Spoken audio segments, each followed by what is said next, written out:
खाड़ी में महायुद्ध अब बहुत ही खतरनाक मोड़ लेता जा रहा है। ईरान ने दुबई इंटरनेशनल एयरपोर्ट को निशाना बनाया है और निशाना बनाकर एक बड़ा ड्रोन अटैक किया गया। ईरान की आर्मी और नेवी बर्बाद कहा गया ट्रंप की तरफ से। सेना का सफाया और लीडरशिप का भी खात्मा। तो डोनाल्ड ट्रंप की ओर से बड़ा दावा किया गया है। जंग को लेकर डोनाल्ड ट्रंप एक के बाद एक बड़े बड़े दावे कर रहे हैं। ट्रंप का गेम ओवर वाला दावा है। वो कह रहे हैं कि अब ईरान का गेम ओवर हो चुका है। ईरान की आर्मी और ईरान की नेवी दोनों ही बर्बाद हो चुकी है। आर्मी से उनका मतलब आर्टिस्ट से है और इसी के साथ जो नेवल एयरबेस पर उन्होंने हमले किए थे, जो नेवल बेस पर उन्होंने अटैक किए थे, उसके बाद 27 जहाज मार गिराए थे, उसका भी दावा अब ट्रंप यहां कर रहे हैं।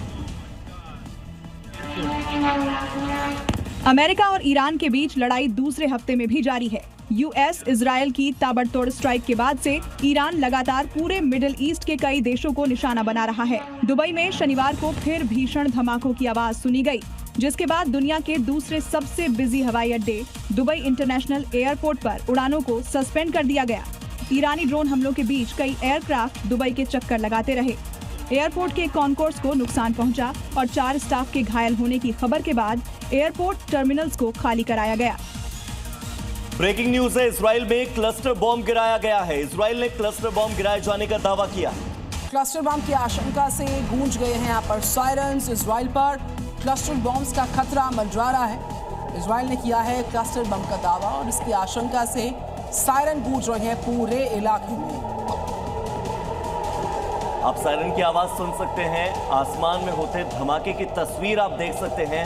ये तस्वीर इजराइल की है। देखिए क्लस्टर बॉम्ब बिखरते हैं, बिखरते हुए क्लस्टर बॉम्ब की तस्वीरें आप देखिएगा। आपको छोटे छोटे जैसे तारे टिमटिमाते हैं, ठीक वैसे ही आसमान में कई सारे बॉम्ब चमकते हुए नजर आएंगे।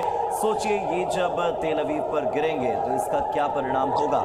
हालांकि आयरन डोम डिफेंस सिस्टम जो है वो इस क्लस्टर बॉम्ब को पहले ही इंटरसेप्ट करता है और हवा में ही मार गिराता है। इजराइल के आसमान में चमचमाते तारों की तरह दिख रही ये बम झड़ी है। घातक क्लस्टर बम से ईरान प्रहार कर रहा है। जैसे ही ये क्लस्टर बम हवा में फटे, पूरे तेल अवीव और मध्य इजराइल में रेड अलर्ट के सायरन गूंजने लगे।